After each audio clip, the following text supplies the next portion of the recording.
surrounding our children with AK-47s, but the children know their parents. They know the parent that lies. They know the parent that doesn't deliver promises. They know we are a cheating nation. They know you succeed through lying.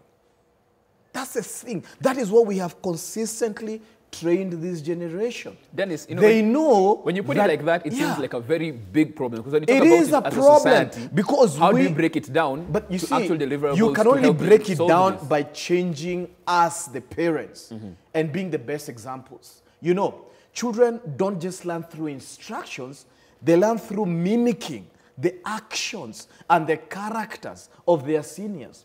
Period. It is monkey see, monkey do. Yeah. That's it. You understand? That's the reason why the most expensive thing, even in the electoral process in this country, is integrity. We pay billions to prevent ourselves from cheating and stealing. You understand? And in Kenya, we know that a degree is only viable when you don't have it. When you get it, it's hopeless because nobody gives you work. You understand? We know that drug dealers are in government. You understand? We know that cheaters make it. Election scammers. Scammers everywhere. So we are teaching our children to be the greatest lesson that a guy in KCPE and KCSE gets throughout the year is lie as much as you can. You'll be somebody in life. Until we change the soul of this nation. We will be using AK-47s. Do you know how stupid it is? I mean, I'm not stealing with a gun. As a student, I'm not coming to the room with a G3. Why are you carrying your AK-47? I mean, you can just enforce my way out. Why are you carrying guns? You understand? You understand? What are they for? What is that extreme use of force for? Because we are afraid of ourselves. Right. We are so afraid of ourselves, we even steal our own conscience. And we have no conscience. But you know, like Joy raised with this particular issue, Dennis, as Joy had brought in on this particular issue as well, as we move forward with this, is that probably now as we move into the CBC, we'll have less premium placed on that last exam and continuous assessment. You know, morals, you can't teach them in school, Jeff. You can't teach honesty. You understand? Honesty is something that you demonstrate. It's not a piece of paper that you put in class. For me to make sure that my sons are integrous, that my daughter is integrous, they have to read it from me.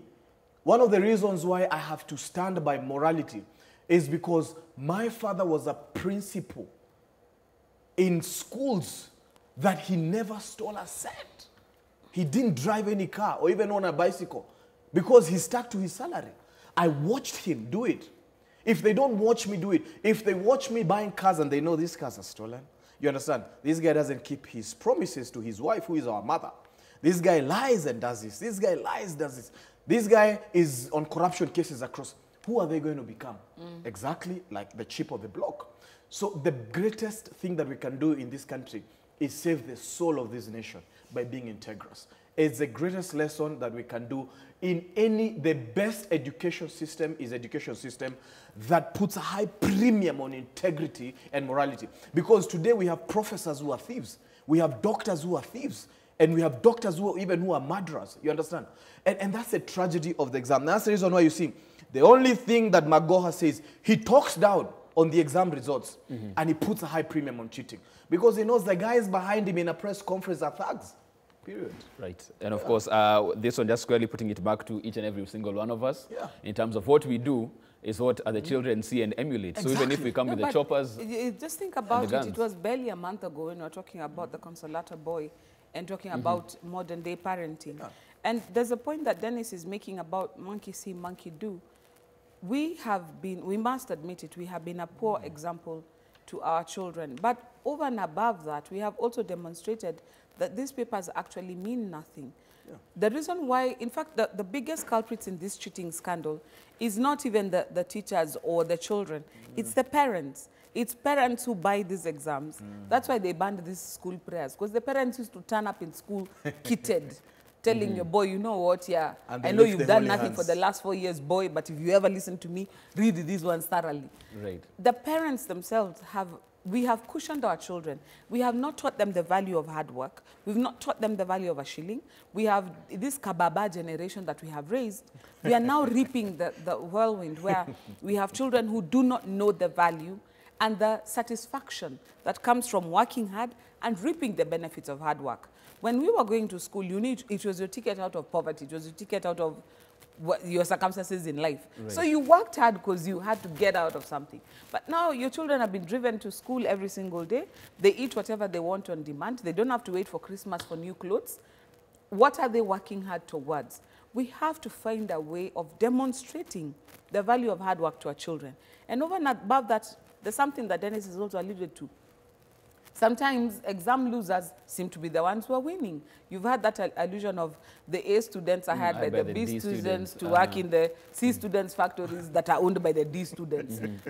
It gets to a place in life where that grade actually doesn't matter. When my taps are leaking in the house and my toilets will not flush, I need a plumber. He probably went to a TVETA school because he had a lower grade. Here I am thinking, oh, big shot lawyer, but I cannot fix my sink. We need to place value in people and in skills that people have, rather than what papers do you have you read? Because the people who come with plenty of papers, but like I said, the lights are on, but there's nobody home. You've read a lot, but you don't have any street smarts. Okay, so let's put emphasis on developing the person, developing the talent, appreciating the contribution of every single individual in the society to make success, rather than the papers. Because the papers, at the end of the day, they don't mean that much. Okay, we'll leave it at that, of course, and we'll wish them all the best as they prepare for their final examinations on that. We'll move on from the Daily Nation to the Standard's front page. They're talking politics right here, and it's all about the curse of the handshake. When this handshake happened, it was supposed to cool political temperatures and create an environment where, we could have an economic upturn. Businesses would now invest more freely into the country. National unity was supposed to be brought together in this. But what we've seen so far, even with this story, they're talking about the fact that now there's no check and balance as far as this is concerned. We're all singing in one tune, and that is the tragedy of the state as is. Seems like no one is going to criticize the fact that the economy is shrinking, that debt is taking a different turn, unemployment, you've seen so many companies lay off their staff, and of course, the elephant in the room, corruption on this. Was the handshake the worst thing to happen? And now that we don't have anybody screaming for the rooftops that something needs to happen now? I think what the handshake was construed as became the tragedy. When Honorable Raila and the president came together, that time we really needed peace. We needed that calming of the temperatures. It was the best thing that happened to this nation. And many of us, to this day, we thank God. I mean, Jubilee wouldn't be able to campaign in Kibra if it wasn't for the handshake. Right. That's what simmered down the political temperatures. But the problem was, after the principals held hands and said, you know what, we're going to work together, the lieutenants decided, right, this is a new opportunity. How are we going to make capital of this? And you started seeing things evolving out of it. And you saw the 9-point agenda that came out. Then you see we're going to do collecting views. Then you see now we're going to come up with a draft of the way forward. So I think people are making a capital meal out of this.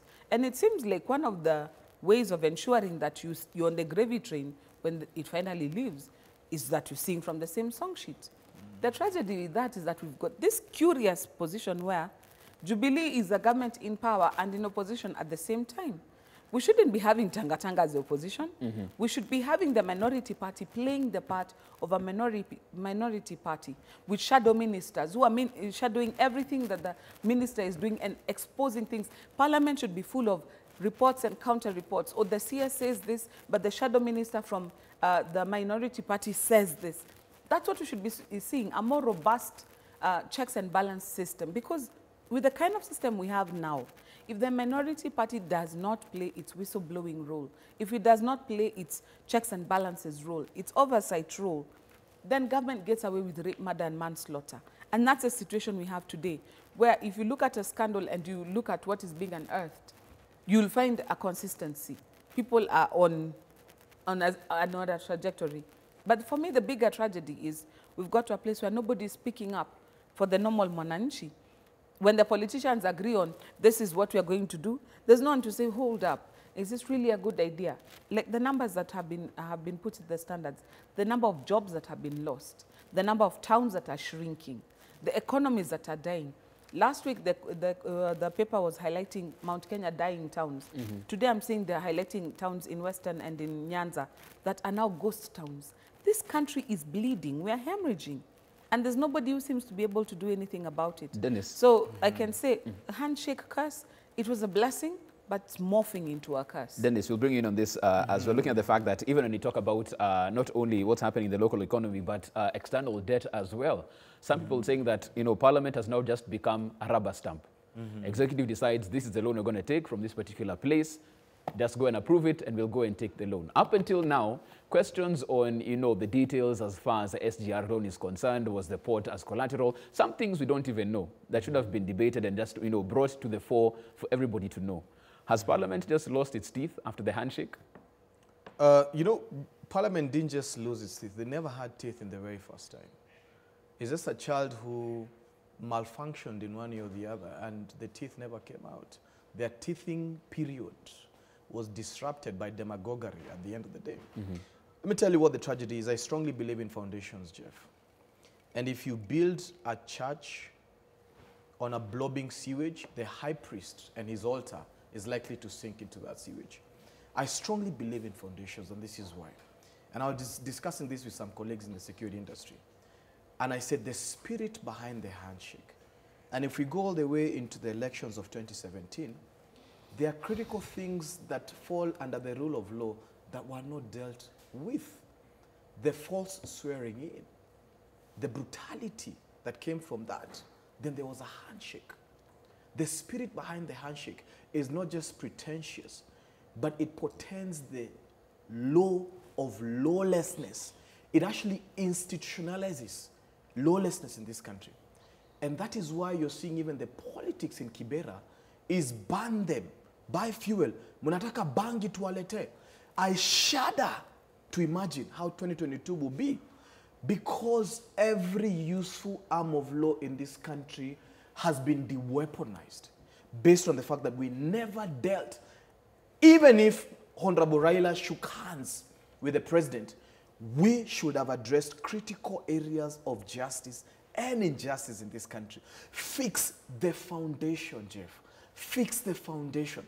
The counter-argument to that, Dennis, would be the fact that in order to create an environment where we fix the foundation, we all need to be, you know, sitting at the table. And the only way to do that was to shake hands and get to work. Don't confuse peace with ceasefire.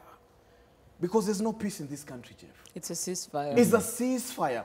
And a ceasefire is let's sit on the table and fix the foundations of this nation. How can we be going on assuming that there's so much that happened against, that violated the Constitution, and we are going on with something called a handshake, and even that handshake is coming with proposals to legalize an illegality, you know? It's just thinking about this just makes me want to take painkillers and say, what kind of nation are we living in at the end of the day? Parliament has been de-weaponized, disarmed. You know, it is not an independent arm anymore. Look at Senate, the big embarrassment of all those brains that are there. You understand? Look at what has become of the county governments. And now I shudder to think, even what are these people going to present on an honorable day called Mashujaa Day? A report that we haven't even audited as Kenyans. A report that its level of public participation in high expensive hotels is less than 5,000 people. Jeff, this is something that we can't entertain as Kenyans. This is something so dangerous. And even as a security expert, I can tell you the gravest danger that this country is facing with an eruptive and a crazy cycle after every 5 years, with a collapsed economy, a stagflation. Treasury is not being honest about where this country is, and we are borrowing to bury money. We are borrowing to bury money. And we are staring at the biggest catastrophe that this nation has ever faced that has been institutionalized on the handshake. And I'm telling you, these words that I have spoken today, you'll revisit them very soon. We must address the foundations that keep on getting us to fight. And it's not on the report that BBI will bring, on Kriegler report and many other reports that have not addressed the critical issues of this country. And the erroneous and illegal swearing in of Honorable Raila has created something, a monster that this nation, I don't know which sector will deal with that. But as citizens, we need to save this nation from the blind. And that's all I can say. Even as you look at this, Joy, we're looking at it in the sense that when Dennis paints out the picture of the situation at hand, I'm seated at home watching and feeling that this is way beyond me. There's nothing I can do at this particular point in time. What is serikali iamue? Most people saying that, you know what, the most they'll do is not vote. And that's a sentiment we've heard from very many people talking about the fact that we've seen what happened the last time we went to vote twice. This time around, come 2022, wacha waamue. How do the people take power again to rescue the country? You know, and what you're saying, I had the same sentiments being echoed after Secretary General of Kotu spoke over the weekend. And one of the commentators said, oh, so he has a list of who the winners are. And then thank you, he has solved for us a problem. No, I'm getting up early to go and brave the cold to go and deal with voting if all I have to do is wait for Atoli to give us the, you know, the prepared meal from under the table instead of pretending that we are cooking from on top of the table. And that apathy, unfortunately, is not just creeping in, it's actually setting in. We have a generation, these guys who are coming up now who are finishing Form 4 and who will be voters by 2022. These are guys who don't have the same national pride or enthusiasm that the rest of us had when we were growing up. Because we've been there since the days of waving a flag and kitole, it was just one party. Now we've come to a place where we're invested in the progress of this nation. These are guys who are only looking out for numero uno. As long as they're fine, the rest of you can sort yourselves out. So voting, but for why? Getting a voter's card, but for why? And I've even had some politicians saying maybe we should make voting mandatory. But why should we do that? Because we've gotten to a place where, I think Dennis alluded to it earlier, where even our elections are so expensive, but at the end of the day, are still not credible. Right. Why would you have an exercise in futility? I think our political class needs to read the signs of the times. That people have gotten tired of these same old musical chairs. You have an enlightened populace now. It's not the days where you went to the village, told people one thing, came to the city, did another, and people actually swept it under the carpet. Now you have a more enlightened populace. We've come to a place where people do the math.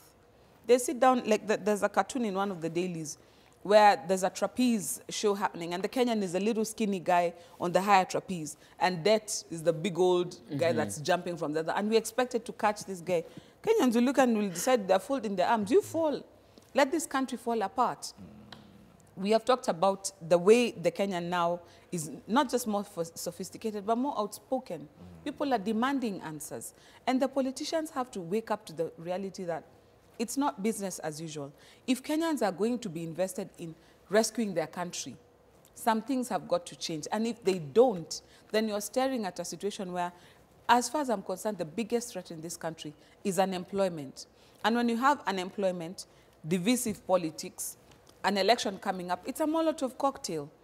What happened in 2007, 2008 would not have happened if there were no young men ready to take machetes and go out and slash their neighbors. There had to be human resource employed to do this. Right now we have people who were once productive, who are no longer productive, have lost their jobs, they're despondent, they've got nothing more to lose. Yesterday we had protests in town. The council people are protesting. The in charge is nowhere to be seen. The people in county hall are also up to their own suckers. So we get to a place where Kenyans are looking and we're realizing we are paying people salaries to do absolutely nothing but mess us up even more. One day, in fact, I think there's a quip that goes round. When the poor people run out of something to eat, they'll turn and eat the rich. It's like a pause on that particular point. You know, those things of people being dumped, MPs being dumped in dumpsters, or the way we saw people going and cording off Parliament and locking MPs inside and telling them, you know what, you're not messing us up anymore. These things are not, they're not as far-fetched as our politicians would like to think. Let's take a pause right there. Yourselves. We'll come back with that. And also, as we get into the break, we're talking about the fact that tomorrow, the SGR second phase is commissioned from Nairobi as it goes to Naivasha. Mashujaa Day celebrations happening in Mombasa. But as far as coastal traders are concerned, there's nothing to smile about as far as the SGR is concerned. They feel that this robbed their economy, and they might want to have a parallel protest going on in that particular venue. We talk about the SGR and what it means, of course, for the coastal economy and Mashujaa Mashujaa Day around the corner. Tweet us at K24TV. This is K24 This Morning.